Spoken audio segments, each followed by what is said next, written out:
गुरु सतगुरु रविदास जी महाराज, गुरु नानक देव, गुरु कबीर, संत गाडगे जी महाराज, नारायण गुरु, गुरु वाल्मीकि, गुरु समनदास, तमाम उन गुरुओं को याद करता हूं जिन्होंने अंधविश्वास पाखंडवाद को कुचलकर मानवता के बीज रोपने का काम भारत में किया, मानवता की लड़ाई को आगे बढ़ाने का काम किया। राष्ट्रपिता ज्योतिबा फूले, छत्रपति साहू जी महाराज, छत्रपति शिवाजी महाराज, डॉक्टर बाबा साहब अम्बेडकर, ईवी पेरियार रामानायकर स्वामी, प्रहलाद पेरियार लले यादव, बाबू जगदेव प्रसाद कुशवाहा, जननायक कपूरी ठाकुर, संतराम बी प्रजापति जी, बाबू श्रीदयाल चौरसिया, मामना रामसू वर्मा, बाबू जगदेव प्रसाद कुशवाहा, जननायक कपूरी ठाकुर। मैं इन महापुरुषों का नाम इसलिए ले रहा हूं कि ये महापुरुष हैं जो हमारे लिए जिए। मान्यवर दीना भाना वाल्मीकि और मेरे रहबर, मेरे गुरु, मेरे आदर्श मान्यवर साहब श्री काशीराम जी को, जिनका आज जयंती प्रकाश पर हम लोग मना रहे हैं, उनको भी मैं आज उन्हें नमन करता हूं। प्यारे साथियों, परमानंद लोधी जी को याद करता हूं। प्यारे साथियों, महाराजा बिजली पासी को याद करता हूं, महाराजा लाखेम पासी को याद करता हूं, माउदा देव को, याउदा देवी को याद करता हूं। प्यारे साथियों, सम्राट अशोक और चंद्रगुप्त मौर्य जी को याद करता हूं। उन तमाम महापुरुषों को याद करता हूं जिनमें राम जी, संत जी लाडवी, जिन्होंने राष्ट्रपिता ज्योतिबा फूले के साथ मिलकर सत्य शोधक समाज के कार्य को आगे बढ़ाया। प्यारे साथियों, आज हम लोग मान्यवर काशीराम साहब की 92वीं जयंती के अवसर पर इकट्ठा हुए हैं और आजाद समाज पार्टी का 6वां स्थापना दिवस है। 2020 में आजाद समाज पार्टी की स्थापना की गई थी। प्यारे साथियों, इस देश में आधुनिक भारत के निर्माता, सामाजिक न्याय के सबसे बड़े पुरोधा राष्ट्रपिता ज्योतिबा फूले ने सामाजिक न्याय के आंदोलन को आगे बढ़ाने का काम किया, सामाजिक परिवर्तन के आंदोलन को आगे बढ़ाने का काम किया। उनके जाने के बाद छत्रपति साहू जी महाराज ने, जो कुर्मी वंश के थे, उन्होंने उनके फॉर्मूले को लागू कराने का काम किया और 50% आरक्षण की व्यवस्था 1902 में करके दी। प्यारे साथियों, उनके जाने के बाद उसी कार्रवाई को बाबा साहब अम्बेडकर ने आगे बढ़ाया और भारत का संविधान लिखकर, और संविधान में मुझे, आपको और देश के किसान, मजदूर, तमाम जाति धर्मों के लोगों को, हर जाति मजहब की महिलाओं को बराबर के अधिकार देके उस कार्रवाई को आगे बढ़ाने का काम किया। लेकिन जब सन 1956 में बाबा साहब अम्बेडकर 6 दिसंबर को हमें छोड़ के चले गए, तो जब वो चले गए तो उनके विचार का प्रसार रुक गया। तो फिर उनके जाने के बाद जो लोग उनका आंदोलन चला रहे थे, उन्होंने कमजोर इच्छा शक्ति दिखाई, उनके आंदोलन को आगे बढ़ाने में दिलचस्पी कम दिखाई।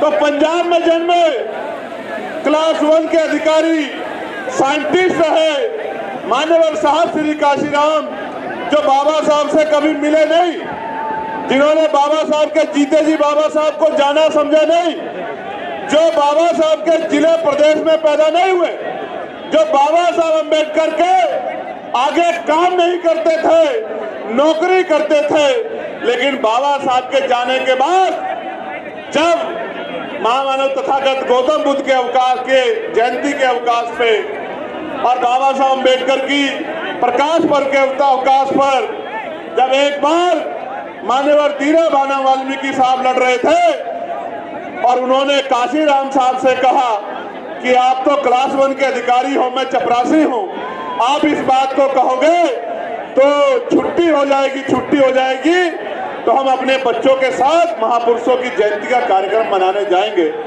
मान्यवर काशीराम साहब बोले कि ये बाबा कौन है? तो उन्होंने बाबा साहब अंबेडकर की एक किताब एनिहिलेशन ऑफ कास्ट उनको दे दी। एक रात में 3 बार किताब पढ़ने के बाद इतना बड़ा हृदय परिवर्तन हुआ कि मान्यवर साहब काशीराम साहब ने नौकरी को लात मार दी, ठोकर मार दी और बाबा साहब के रुके हुए काम को पूरा करने के लिए नौकरी छोड़कर निकल गए। प्यारे साथियों, जिस नाम को लोग भूल गए थे, जिस नाम की चर्चा बंद हो गई थी, जिस नाम के विचार को रोक दिया गया था साजिश करके, उन बाबा साहब अंबेडकर के विचार को घर घर जाके मान्यवर साहब श्री काशीराम ने पूरे देश में जन जागरण का अभियान चलाया। और प्यारे साथियों, जब मान्यवर काशीराम और उनके साथी पूरे देश में घूम घूम के बाबा साहब, फूले साहब, साहू जी के विचारों को आगे बढ़ा रहे थे, तो लोग जानते भी नहीं थे। उत्तर भारत में तो जानते भी नहीं थे कि फूले कौन है, साहू कौन है, इन्होंने क्या किया है, इनको क्यों मानना चाहिए, इनके कर्ज को क्यों उतारना चाहिए, इनके विचारों पे क्यों चलना चाहिए, इस बात को लोग जानते भी नहीं थे।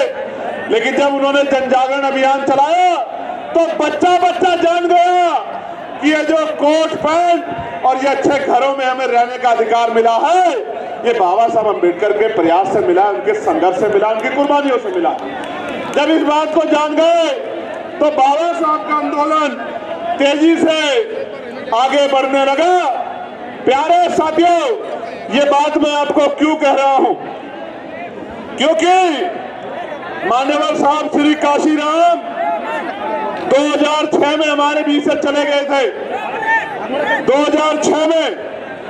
2006 में जो महामानव चले गए, उनके जाने के बाद आज 2026 में ये आलम है कि Bharatiya Janata party, Congress party, Samajwadi party और अन्य पार्टियां भी मान्यवर साहब श्री काशीराम जी की जयंती का कार्यक्रम कर रही है, उनकी जयंती को मनाने का काम कर रही है। मैं इसके लिए आपको बधाई देता हूं।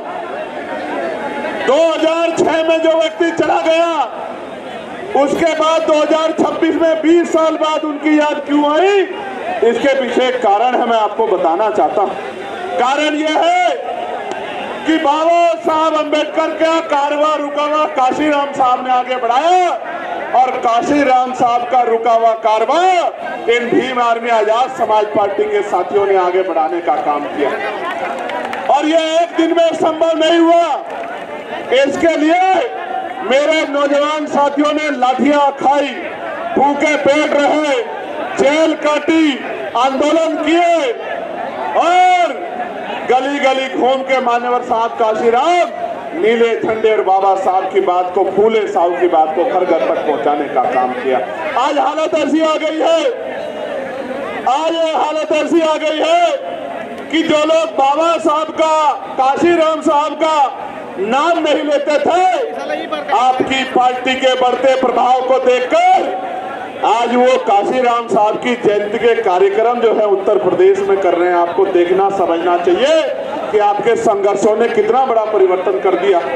प्यारे साथियों, वरना 2006 के बाद 2007, 8, 9, 10, 11, 12, 13, 14, 15, 16, 17, 18, 19, 20, 21, 22, 23, 24, 25 क्या मजबूरी थी कि काशीराम दिखाई नहीं दिए।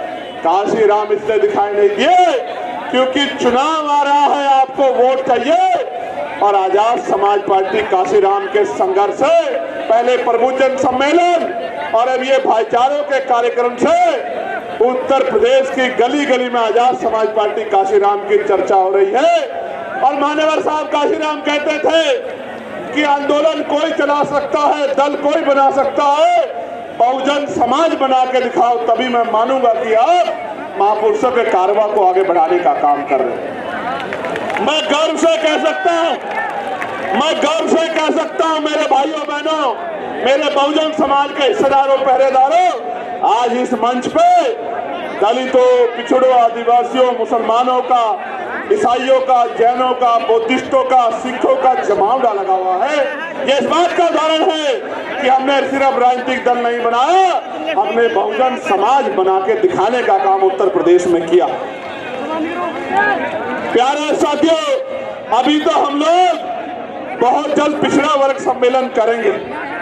उसके बाद जो कार्यक्रम रुक गया था मुस्लिम समाज की समस्या और समाधान, उस कार्यक्रम को भी आगे बढ़ाने का काम करेंगे हिस्सेदारी का।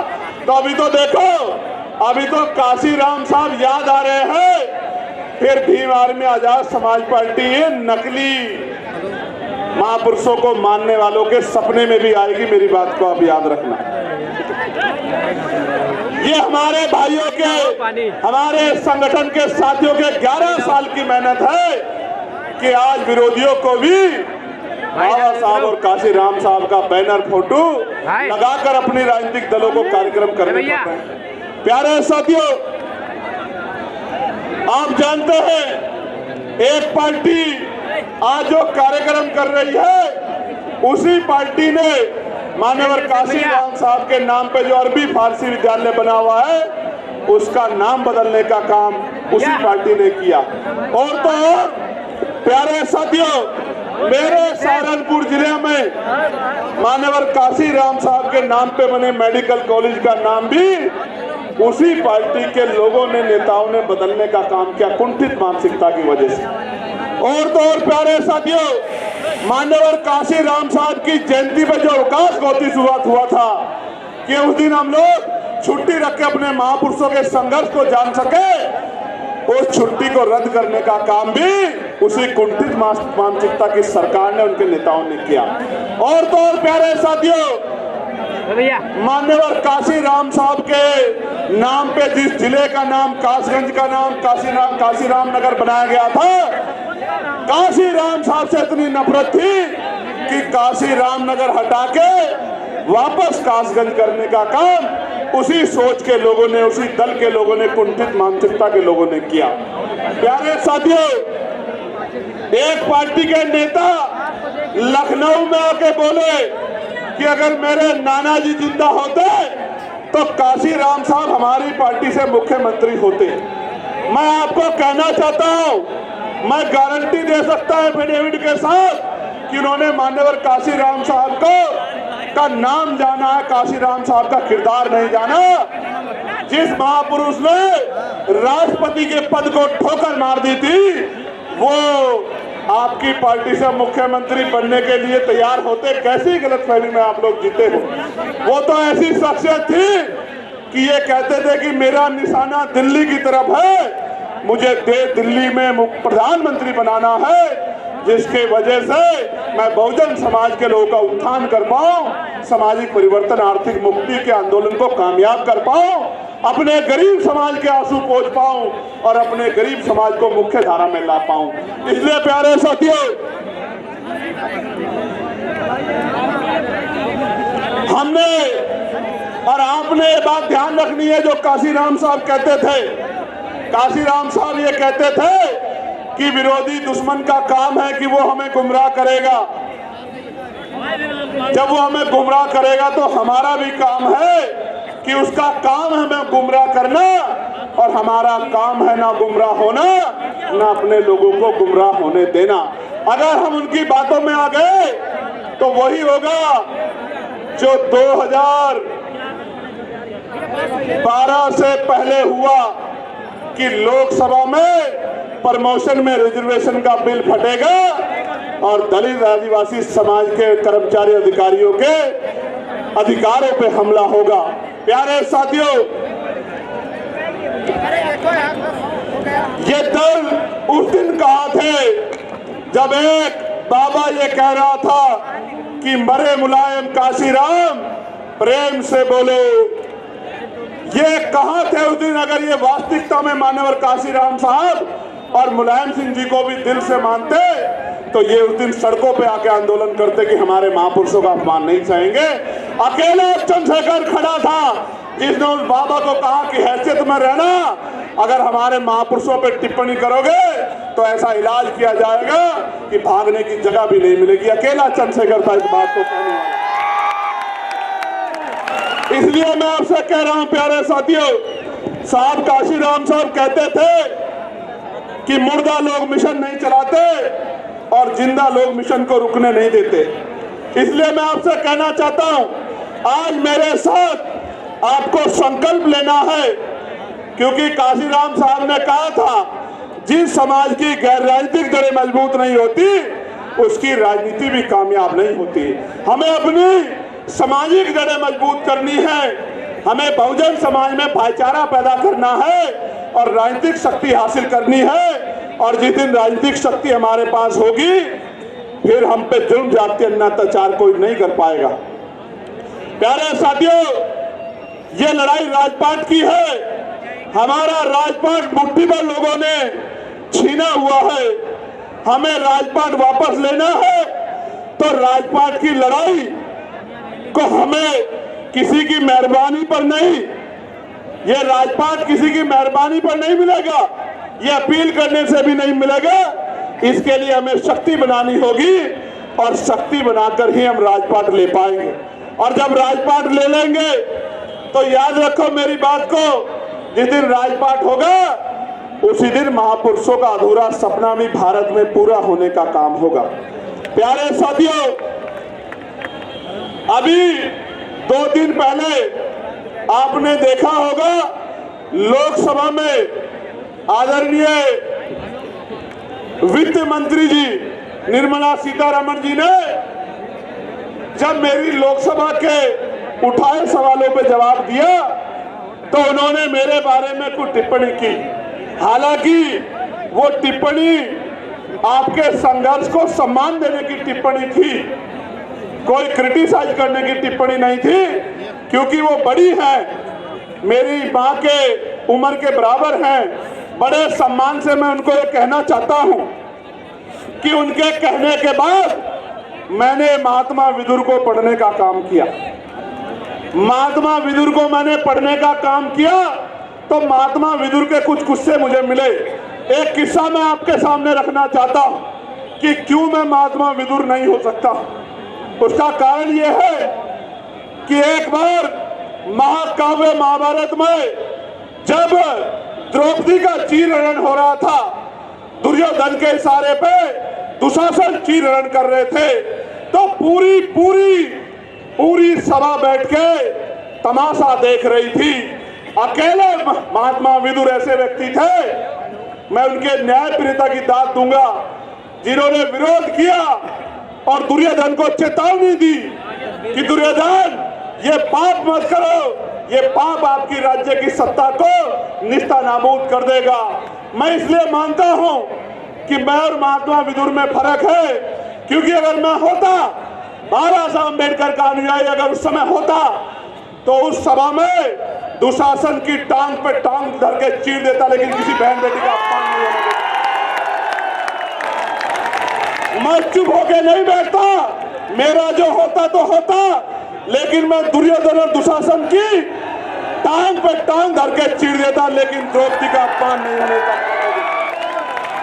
ये फर्क है महात्मा विदुर में और मुझ में। जब मैंने उनको आगे पढ़ा तो मुझे पता लगा कि जब कौरवों और पांडवों में, महाकाव्य में जब मैंने पढ़ा कि कौरवों और पांडवों में जब बंटवारा होने लगा तो महात्मा विदुर ने प्रस्ताव दिया कि पांडवों को 5 गांव दे दो। दुर्योधन ने मना कर दिया, फिर युद्ध हुआ। आज भी ये युद्ध है, मैं भी आपके अधिकारों के लिए सत्ता से लड़ रहा हूं कि मेरे भाइयों को, मेरी माँ को, मेरे बच्चों को, मेरे बुजुर्गों को, इन दलित पिछड़े आदिवासी मुसलमानों को 85% बहुजन समाज के लोगों को अधिकार दे दो। तो ये सरकारें देना नहीं चाहती। आज भी युद्ध होगा, उस समय युद्ध तलवार भालों से होता था, बंदूकों से होता था। आज का युद्ध बटन दबा के होगा, वोट की ताकत पे होगा, ये युद्ध होगा। और मैं विश्वास से कहता हूं 2027 का युद्ध हम लोग बटन दबा के वोट लेके, वोट इकट्ठा करके जीतने का काम करेंगे नहीं करेंगे बताओ। आपके लिए आपको याद होगा अभी यूजीसी पे गाइडलाइन आई, जिस तरह उस सभा में सब लोग चुपचाप बैठे थे, यूजीसी पे भी जो आपका नेता बनने का ढोंग करते हैं दलित पिछड़े समाज के नेता, उनमें से एक का मुंह निकला, पूरा मंच यहां गवाह है। बहुजन समाज की सब जातियों के लोग बैठे हो, बताओ यूजीसी की गाइडलाइन जो हमारे पढ़ने वाले बच्चे जिनको हमने खून पसीना लगा के यूनिवर्सिटी में भेजा, उनके साथ जो अन्याय होता है, रोहित की जो हत्या हुई, पायल की जो हत्या हुई, उनकी हत्याओं को रोकने के लिए वो जब गाइडलाइन बनी तो आपके जो तथाकथित नेता अपने आप को जो आज जयंतियां भी मना रहे, बताओ एक के मुंह से आवाज निकली क्या? ये भी उस सभा में बैठे उन्हीं नेताओं की तरह है जो द्रौपदी के चीरहरण पे आंख बंद करके बैठे थे। आपको किसके साथ खड़ा होना है, कौन आपकी लड़ाई लड़ सकता है, कौन चंद वोटों पे आपके साथ होने वाले अन्याय पे चुप्पी रख सकता है, इसको आपको समझना पड़ेगा कि लड़ेगा कौन और चुप्पी कौन रखेगा। प्यारे साथियों, एक बात और जानने को मिली कि महात्मा विदुर हस्तिनापुर राज्य के प्रधानमंत्री थे। मैं आज इस मंच से घोषणा करके कहता हूं, वो दिन दूर नहीं है जब आजाद समाज पार्टी के बैनर के तले बहुजन समाज का पहला प्रधानमंत्री, अम्बेडकरवादी प्रधानमंत्री दिल्ली की कुर्सी पे बैठेगा। मेरी बात को आप याद रखिए। और जिस दिन ये कार्य होगा उसी दिन मान्यवर साहब श्री काशीराम जी का अधूरा सपना भी पूरा होने का काम होगा। और ये मेरी और आपकी जिम्मेदारी है कि जिस ड्राइवर ने अपना पूरा जीवन कुर्बान कर दिया, जिस ड्राइवर ने अपने लिए 1 इंच जमीन, 1 रुपया, 1 खाता नहीं बनाया, जिसने रूखे सूखे भूखे पेट इस समाज को जगाने का काम किया, अगर हम उनकी सच्चे अनुयायी हैं, हमारा फर्ज बनता है कि हम मान्यवर काशीराम साहब के अधूरे सपने को पूरा करें। करना चाहिए नहीं करना चाहिए? दोनों हाथ उठा के बताओ, करना चाहिए नहीं करना चाहिए? जो लोग इधर खड़े दोनों हाथ उठा के बताओ, करना चाहिए नहीं करना चाहिए? प्यारे साथियों, उत्तर प्रदेश के हालात खराब। संभल में एक अधिकारी जो है तो जनसेवक, लेकिन भाषा भाजपा नेताओं की बोल रहे हैं। कह रहे हैं अगर ज्यादा लोग मस्जिद में नमाज पढ़ोगे तो कार्रवाई हो जाएगी, मस्जिद से बाहर पैर रख दोगे नमाज पढ़ने के लिए ईदगाह से तो कार्रवाई हो जाएगी। कह रहे हैं कि अगर रील बनाओगे तो रेल बना दूंगा।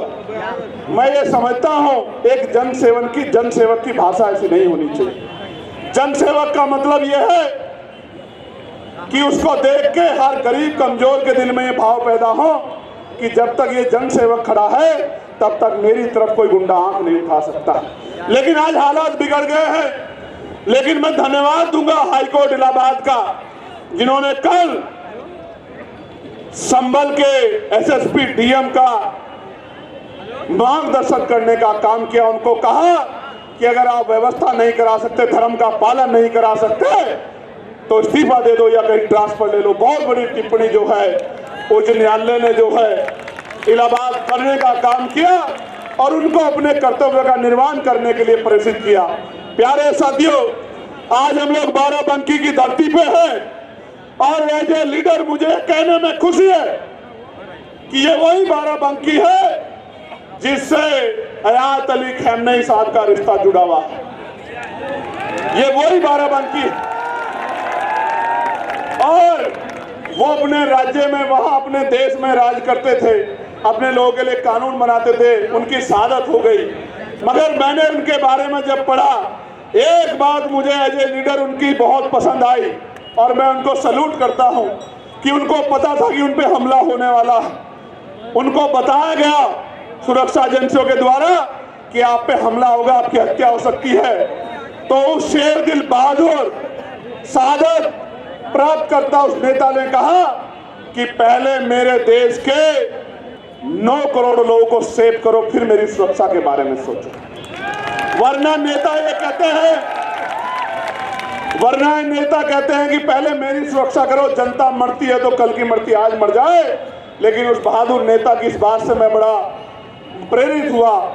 और प्यारे साथियों, मैं कहना नहीं चाहता, लेकिन यह भी सच है कि अगर सत्ता का संरक्षण कुछ लोगों को नहीं होता तो चंद्रशेखर आजाद को अब शब्द कहने से पहले शेर का दिल चाहिए। गीदड़ बिल्ले जो है वो चंद्रशेखर पे टिप्पणी नहीं कर सकते, लेकिन सत्ता के संरक्षण में ऐसे लोगों को बढ़ावा दिया गया कि वो इस तरह की टिप्पणी करके माहौल खराब कर सके। मैं ये भी जानता हूं कि उनके पीछे कौन है, मैं इस बात को जानता हूं, मेरी इंटेलिजेंस भी कम नहीं। मैं जानता हूं कि उनके पीछे कौन है, और मैं उन तमाम साथियों को कहना चाहता हूं, मैं पहले तो उस भाई का धन्यवाद दूंगा। इसलिए धन्यवाद दूंगा क्योंकि उसने, उसकी बार बार के हमले ने जो उसने लाइव आके किया, मेरे सोए हुए लोगों को जगाने का काम किया और बहुजन समाज के लोगों में भाईचारा पैदा करने का काम किया। मैं इसके लिए उस भाई का धन्यवाद देता हूं और उसको मैं ये बताना चाहता हूं, उसको भी, उसके आका को भी, कि याद रखना मेरा नाम एडवोकेट चंद्रशेखर आजाद है। मैं किसी का कर्ज उधार नहीं छोड़ता हूं। राजकाज बढ़ने दो, सूद समेत अगर कर्ज नहीं उतारा तो मेरा नाम चंद्रशेखर आजाद नहीं याद। प्यारे साथियों, मैं इसलिए नहीं कहना चाहता उन लोगों पे कुछ भी, क्योंकि वो एक सोची समझी साजिश से काम कर रहे हैं। उनको पता आजाद समाज पार्टी ताकत बना रही है, और वो ये भी जानते हैं कि चंद्रशेखर आजाद और तमाम साथी आजाद समाज पार्टी के मरने मिटने को तैयार हैं, लेकिन बहुजन समाज के अधिकारों को छीनने नहीं देंगे। इसलिए वो जानबूझ के हमारे जो नौजवान शक्ति है उसको पथ भ्रष्ट करना चाहते हैं, उनका ध्यान इधर उधर करना चाहते हैं। मैं आपको कहना चाहता हूं, ऐसे किसी व्यक्ति पे मत ध्यान दो, अपने काम पे ध्यान दो। अगर आप मेरी बात पे पहरा देके अगले 6-7 महीने उस पे काम करते रहे, मैं गारंटी से कह सकता हूं कि पूरे उत्तर प्रदेश में किसी गरीब की तरफ आग उठाने वाला कोई गुंडा बचेगा नहीं। मेरी बात को आप याद रखें। प्यारे साथियों, उत्तर प्रदेश के क्या हाल है? उत्तर प्रदेश में ऐलानिया कत्ल हो रहे हैं, ऐलानिया कत्ल। अभी बदायूं में ऐलानिया कत्ल हुआ। 2 महीने पहले सुधीर गुप्ता जी ने एप्लीकेशन दी कि मेरी जान को खतरा है, मुझे धमकियां मिल रही, लेकिन उस बात को नजरअंदाज कर दिया गया। तो जाके एक अपराधी ने 2 लोगों की सरेआम हत्या कर दी। ये ऐलानिया कत्ल उत्तर प्रदेश में हो रहे हैं और मुख्यमंत्री कहते हैं कानून का राज स्थापित है। मेरी बात पर गौर करना साथियों। संभल में किशोरी के साथ गैंगरेप हुआ, कल मैंने ट्वीट किया था, और मुख्यमंत्री कहते हैं हर चौराहे पे यमराज खड़ा है। लेकिन यमराज जब गुंडे भारतीय जनता पार्टी से डरे जुड़े हुए होते हैं तो यमराज छुट्टी पे चले जाते हैं। प्यारे साथियों, कब साड़ के मां को मार दिया गया, बेटी को उठा ले जाया गया, और बेटी का चीरहरण मीडिया के माध्यम से हुआ, और उस परिवार से जो वादे किए थे वो पूरे नहीं किए। मैं जाऊंगा परिवार से मिलने, वहीं आंदोलन करूंगा, जब तक उस परिवार की मांगे पूरी नहीं होगी मैं नहीं बैठूंगा चैन से। और रामपुर के बिलासपुर में भी एक पुलिस की जवान के द्वारा गोली मार के हत्या कर दी गई थी, उनके साथ भी सरकार ने वादे किए थे। हाथरस के परिवार के साथ भी सरकार ने वादे किए थे, एक भी वादा पूरा नहीं किया। मैं विपक्ष के साथियों को भी कहना चाहता हूं कि जिस तरह खामनेई साहब ने बहादुरी दिखाते हुए शहादत कबूल की, आप भी डरो मत, मेरे साथ खड़े हो जाओ। इस भारतीय जनता पार्टी को 2027 में उखाड़ के फेंक देंगे हम लोग उत्तर प्रदेश में। आप डरो मत, विपक्ष के साथियों डरो मत, मुकाबला करो। शहादत जिनके हिस्से में शहादत आएगी, समाज उनको याद भूलेगा नहीं। और जो लोग अंदर से समझौता करके बीजेपी का काम करेंगे, समाज उनको भी भूलेगा नहीं। मेरी बात को आप याद रखना। प्यारे साथियों, शाहजहांपुर में पाल समाज के हमारे बुजुर्ग के कान पकड़वा के अपमानित करने का काम हुआ। यह है उत्तर प्रदेश की सरकार जो बहुजन समाज के लोगों को अपमानित करती है। इसलिए बहुत सारी घटनाएं जो मेरी जानकारी में है, भदोही में मामूली से हैंडपंप के विवाद में जयसलाल सरोज जो चौकीदार थे पेट्रोल डालकर जलाकर मार दिया। ये है कानून व्यवस्था। फर्रुखाबाद में नाबालिग दलित युवती को केरोसिन डालकर निर्मम हत्या कर दी गई। कानपुर में दलित बस्ती को जला दिया गया और महिलाओं के साथ मारपीट की गई, अभद्रता की गई।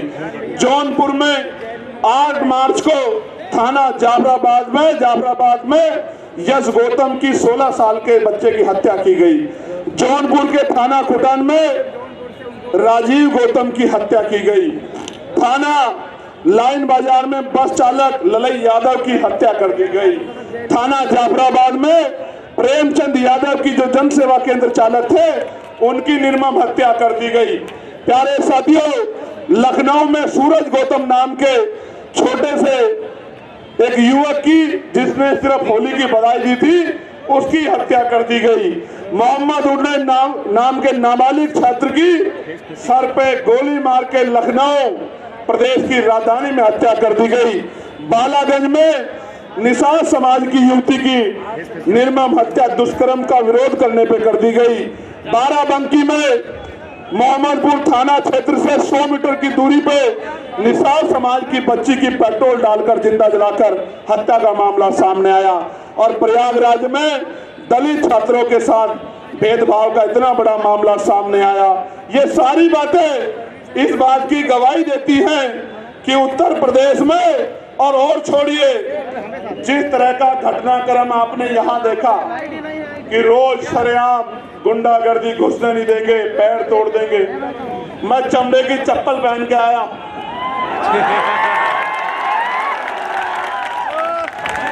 और भीम आर्मी का, आजाद समाज पार्टी का झंडा और डंडा दोनों इतने मजबूत हैं। और मैं बता देना चाहता हूं कि हम चमड़ा उतारना भी जानते हैं, उसका जूता बनाना भी जानते हैं, और समय आने पे सर पे पटक के मारना भी जानते हैं। इस बात को भूलना ना कोई। प्यारे साथियों, हमें ऐसे गैर जिम्मेदार लोगों की बातों में आके, जिस तरह की गैर जिम्मेदारी यहाँ के कुछ अति ऊर्जावान और गैर जिम्मेदार नौजवानों ने दिखाई, किसी के इशारे पे उनकी बातों में आके हिंसा के और असंवैधानिक रास्ते पे नहीं जाना। मुझसे वादा करो ऐसे हाथ आगे करके कि ऐसे गुंडों के चक्कर में नहीं पड़ोगे और अनुशासन में रह के संवैधानिक दृष्टिकोण से महापुरुषों के रास्ते पे चलने का काम करोगे। पक्का? प्यारे साथियों, मैं कहना नहीं चाहता था, लेकिन ये बात बतानी जरूरी है। हालांकि मैं इन सब चीजों से डरता नहीं, लेकिन प्रशासन को भी पता हो कि अब जब हम आ रहे थे, एक पुल पे चढ़ के कुछ लोगों ने पत्थरों से, ईंट के टुकड़ों से हमारी गाड़ी पे उनको फेंकने का काम किया। उनको लगता है कि इन चीजों से हम लोग डर सकते हैं। ये हम पे हमला नहीं है, मेरा भरोसा करो। ये उत्तर प्रदेश की कानून व्यवस्था पे हमला है, ये खाकी के इकबाल पे हमला है, ये उत्तर प्रदेश के मुख्यमंत्री के साख पे, वो जो तुर्रम खा वाले भाषण देते हैं उनके भाषणों पे हमला है। हम तो सत्ता में नहीं है, हम तो सत्ता में नहीं है, लेकिन सत्ता द्वारा पोषित गुंडे अगर इस तरह का कार्य करते हैं तो वो मुख्यमंत्री को चैलेंज करते हैं, उनकी कानून व्यवस्था को चैलेंज करते हैं। हम तो नहीं कर सकते। हम तो संविधान को मानने वाले लोग हैं। और मैं आपको कहना चाहता हूं, जिस दिन से हम लोगों ने मोर्चा लिया है, जानबूझ के हमारे खिलाफ इस तरह के भाषण की, भाई हम किसी धर्म के इष्टों को, भगवानों को आपत्तिजनक शब्द कहते हैं, हम एक धर्म के खिलाफ इस तरह की बातें करते हैं, इस तरह का जानबूझ के हमारी शक्ति, जो आजाद समाज पार्टी की ताकत बढ़ रही है, उससे डर के इस तरह का दुष्प्रचार किया जाता। मैं गारंटी देता हूं, मैं वकील हूं।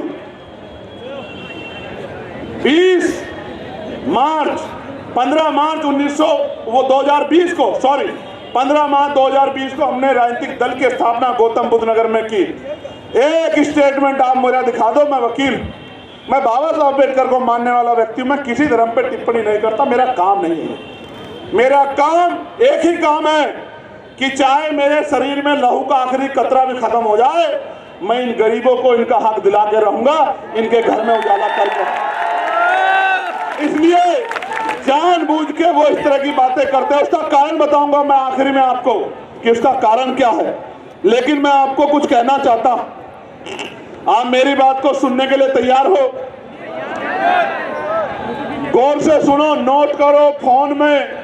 घर जाके मेरा एक ही काम करना मेरे लोगों, कि घर घर जाके इस बात को पहुंचाने का काम करना जो बातें पढ़ रहा हूं। और गारंटी देके कहता हूं, बाबा साहब का, बहुजन महापुरुषों का सिपाही हूं, फूले साहू पेरियार अंबेडकर का अनुयायी हूं, बाबू जगदेव मामना रामसु वर्मा का अनुयायी हूं। जो बात कह रहा हूं उसको पूरी करके दिखाऊंगा। और आप जानते हैं, इतिहास गवाह है, आज तक जो बात कही है उसको पूरा करके दिखाया नहीं दिखाया, बताओ। प्यारे साथियों, जैसे ही हमारी सरकार 2027 में बनेगी, एक साल के अंदर सभी खाली पदों को, सरकारी खाली पदों को हम लोग भरने का काम करेंगे। मेरी बात को आप याद रखें। पहली कैबिनेट में लाखों नौजवानों को बिना किसी पैसे के, आज की हालात तो यह है, दफ्तर में जाओगे अमीर सीधा जाएगा, गरीब दफ्तर के बाहर खड़ा रहेगा और बिना पैसे के कोई काम नहीं होता। मैं गारंटी देके कहता हूं, आजाद समाज पार्टी की ताकत बनेगी। अधिकारी सबसे पहले कुर्सी बिछवाया करेगा गरीबों के लिए, चाय पानी पूछा करेगा, उसके बाद उसकी समस्या का हल किया करेगा, फिर अपनी कुर्सी में बैठा करेगा। तो बिना किसी रिश्वत के गरीब के बच्चों को पारदर्शी परीक्षा करा के पूरे बैकलॉग को भरने का काम हम लोग करेंगे। दलितों पिछड़ों को नौकरी उन बच्चों को देने का काम करेंगे जो पढ़े लिखे बेरोजगार घूम रहे हैं। प्यारे साथियों, ब्लॉक स्तर पे आवासीय विद्यालयों की व्यवस्था की जाएगी कि जो बहुत गरीब बच्चे हैं, जिनके माँ बाप उतना पैसा नहीं कमाते, उनके रहने के लिए और पढ़ने के लिए आवासीय विद्यालय बन जाए ब्लॉक स्तर पर। तहसील स्तर पर आईएएस, पीसीएस और अन्य प्रतियोगी परीक्षाओं के लिए तैयारी के लिए व्यवस्था कराई जाएगी। कोचिंग सेंटर बनाए जाएंगे, वो भी बिल्कुल मुफ्त होंगे, जिसमें गरीब के बच्चे भी अच्छी कंपटीशन की तैयारी कर सकते होंगे और कामयाब हो सकते हैं। डिजिटल युग में यदि नगर पालिका स्तर पे संचालित लाइब्रेरी हाईटेक सुविधाओं से लैस हो जाए तो स्थानीय बच्चों को पढ़ाई में अधिक से अधिक लाभ मिल सकता है। उसको हाईटेक करने का काम हम लोग करेंगे। ऐसा बड़े से बड़े प्राइवेट स्कूल में लाइब्रेरी नहीं होगी, जैसे हम लोग पंचायत स्तर पे बनाने का काम करेंगे गरीबों को आगे बढ़ाने के लिए। क्योंकि बाबा साहब अम्बेडकर ने कहा था कि शिक्षा श्रेणी का वो दूध है जो पिएगा वो दहाड़ेगा। और संत गाडगे जी महाराज ने कहा था कि एक रोटी कम खाना, अपने बच्चों को जरूर पढ़ाना। अगर थाली ना हो तो हाथ पे रख के खाना, लेकिन अपने बच्चों को जरूर पढ़ाना। इसलिए कह रहा हूं, मैं आज पुलिस के भाइयों ने बहुत अच्छा रोल अदा किया। मैं पुलिस के भाइयों को भी कहना चाहता हूं, इनकी वेतन विसंगति दूर करेंगे, 8 घंटे की ड्यूटी करेंगे, सप्ताह में 1 दिन छुट्टी करेंगे और बॉर्डर स्कीम को समाप्त करने का काम करेंगे। इस बात का भी मैं इन लोगों को विश्वास दिलाने का। प्यारे साथियों, पीआरडी के जवानों को, होमगार्ड भाइयों को, पीआरडी के जवानों को राजकीय कर्मचारी का दर्जा, होमगार्ड भाइयों बहनों को राजकीय कर्मचारी का दर्जा और पंचायत सहायकों को भी उचित मान्यता दिलाकर उनको भी राजकीय कर्मचारियों का दर्जा दिलाने का काम हम लोग करेंगे। मेरी बात को आप याद करना रखना। आशा बहनों को, आंगनबाड़ी बहनों को, भोजन माताओं को और सहायिकाओं को भी राज्य कर्मचारी का दर्जा दिलाने का काम हम लोग करेंगे। मेरी बात को आप याद रखना। आपके गली में, मोहल्लों में, आपके गांव में जो आशा, आंगनबाड़ी, भोजन माता, ये जो सहायिकाएं रहती है, उनको कह देना कि भाई चंद्रशेखर आजाद ने कहा है, आजाद समाज पार्टी का संदेश है मान्यवर काशीराम साहब का संदेश लेके आ रहे हैं भाई चंद्रशेखर, और ये कह रहे हैं कि एक बार हमारा साथ दो, किसी के आगे हाथ फैलाने की आवश्यकता नहीं पड़ेगी, आपकी मांगों को पूरा करने का काम करेंगे, आंदोलन करने की जरूरत नहीं पड़ेगी। प्यारे साथियों, संविदा व्यवस्था को समाप्त कर कर्मचारियों को नियमित किया जाएगा और नियमित होने तक 25,000 रुपए कम से कम वेतन देने का काम राज्य सरकार करेगी। इस बात का भी मैं आपको विश्वास दिलाता हूं। वित्त विहीन माध्यमिक विद्यालयों में कार्यरत शिक्षकों को, जिनकी मांग भी मैंने अभी उठाई थी, सम्मानजनक मानदेय और सेवा सुरक्षा हम लोग प्रदान कराने का काम करेंगे। 4 लाख से ज्यादा टीचर हैं, 23,000 से ज्यादा स्कूल हैं। मैं उन सबको कहना चाहता हूं, सबको देखा बारी बारी, एक बार मौका दो आजाद समाज पार्टी काशीराम को, 1 साल के अंदर आपकी मांगों को पूरा करने का काम करेंगे। इस बात को आजमा के देख लो। प्यारे साथियों, मैनुअल सफाई व्यवस्था समाप्त की जाएगी और मशीन आधारित व्यवस्था लागू की जाएगी। एक भी सफाई कर्मचारी भाई को गटर में नहीं उतरने देंगे, गटर में मरने नहीं देंगे। एक एक भाई के जीवन की रक्षा करने का काम करेंगे, उनके जीवन को भी मजबूत बनाने का काम करेंगे। रेडी पटरी और छोटे व्यापारियों को आजीविका की सुरक्षा हेतु वैकल्पिक वेंडिंग जोन, किफायती दुकानें और संरक्षित बाजार स्थल उपलब्ध कराने का काम हम लोग करेंगे। 1 फरवरी 2026 से लागू वन टाइम टैक्स प्रणाली में संशोधन कर पूर्व पंजीकृत पुराने वाहनों को इस नई व्यवस्था से आंशिक रूप से पूर्ण छूट प्रदान करने का काम हम लोग करेंगे। पिछले वर्षों में हुए सभी, गौर से सुनना, पिछले वर्षों में हुए सभी संदिग्ध इनकाउंटर और बुलडोजर की कार्रवाई के लिए उच्च स्तरीय न्यायिक जांच के लिए स्वतंत्र विशेष आयोग का गठन हम लोग करने का काम करेंगे कि जो सरकार ने ये जो गलत कार्य कराए हैं, ये सजा उन सरकार के लोगों को मिलनी चाहिए जिन्होंने हमारे भाइयों से कानून से विरुद्ध जाके कार्य कराए हैं। प्यारे साथियों, तहसील स्तर पर विभिन्न रोजगार से जुड़े लोगों के लिए निश्चित स्थान, जैसे मैंने देखा कि चौक पे हमारे जो है राजमिस्त्री, मजदूर भाई, हलवाई भाई इधर उधर रोजगार के लिए घूमते रहते हैं, इनके लिए निश्चित स्थान बनाने का काम करेंगे, जो इनके बीच में कोई ठेकेदार ना रहे और इनको काम करने के लिए जो मेहनत ये करे वो मेहनत इनकी जेब को ही मिले, किसी और को उसका लाभ ना मिले। प्यारे साथियों, प्रत्येक जिला अस्पताल में हृदय से संबंधित रोगों के इलाज की व्यवस्था हम लोग कराने का काम करेंगे। और एक और जानकारी आपको देना चाहता हूं, कल सुप्रीम कोर्ट ने टिप्पणी की, मैंने लेटर लिखा कि मासिक धर्म अवकाश से महिलाओं को दिक्कत, मतलब महिलाओं को रोजगार में कमी आ जाएगी।